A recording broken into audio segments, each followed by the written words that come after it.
premier, puisque nous parlerons ping-pong tout à l'heure, mais avec Sydney, c'est plutôt du parcours avec un K. Bonsoir Sydney. Bonsoir. Tout va bien? Oui, ça va et toi? Bah oui, ça va pas mal. Bon, c'est vrai qu'on se tutoie un petit peu parce qu'on s'est déjà rencontrés, mais on va se vous voyer quand même pour les besoins de la radio.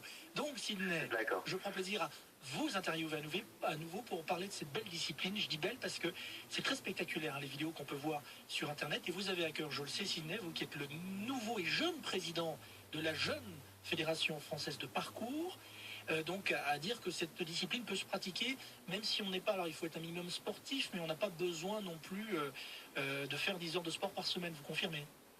Oui, c'est ça. C'est justement l'image contre laquelle on lutte, qui est dans les médias, dans les films.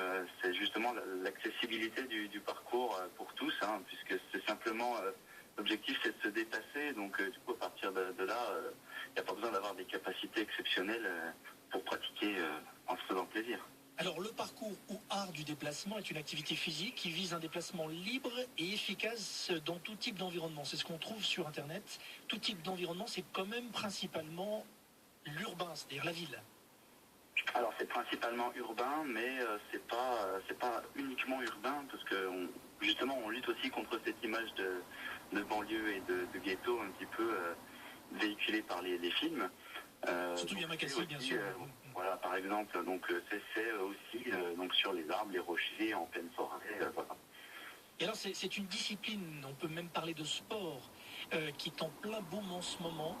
Il y a plein de crews, comme on dit, c'est R-E-W, donc qui se créent. Il y a des petites battles entre vous. Non, c'est pas des battles véritablement, mais il y a des rencontres où il y a des moments où vous vous retrouvez tous.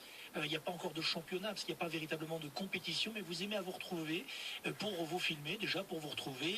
Et c'est vrai que c'est toujours sympa ce genre de rassemblement, parcours. Alors, je tiens à préciser qu'il n'y a pas de compétition. C'est pas du tout l'esprit de la discipline. Hein. C'est plus des rencontres, des moments de partage, puisque bon, la pratique est avant tout personnelle, hein. Mais justement, il y a des moments où on va se retrouver avec des personnes de différentes villes. Et puis d'ailleurs, j'en profite pour faire un petit peu de publicité, même si c'est un petit peu loin. La semaine prochaine, le week-end prochain, il y a l'événement de la fédération qui a lieu à Nantes. Il avait eu lieu à Dijon l'année dernière, c'était l'inauguration. Et donc à Nantes, le week-end prochain, il y aura à peu près 300 pratiquants de toute la France qui viennent donc se retrouver. C'est un échange, un partage, c'est pas une compétition ou un battle. Alors, vous évoluez principalement dans la ville, mais vous faites bien le distinguo. Il n'est pas question de ghetto, encore une fois, ou forcément de banlieue, ça faut arrêter avec ces clichés-là.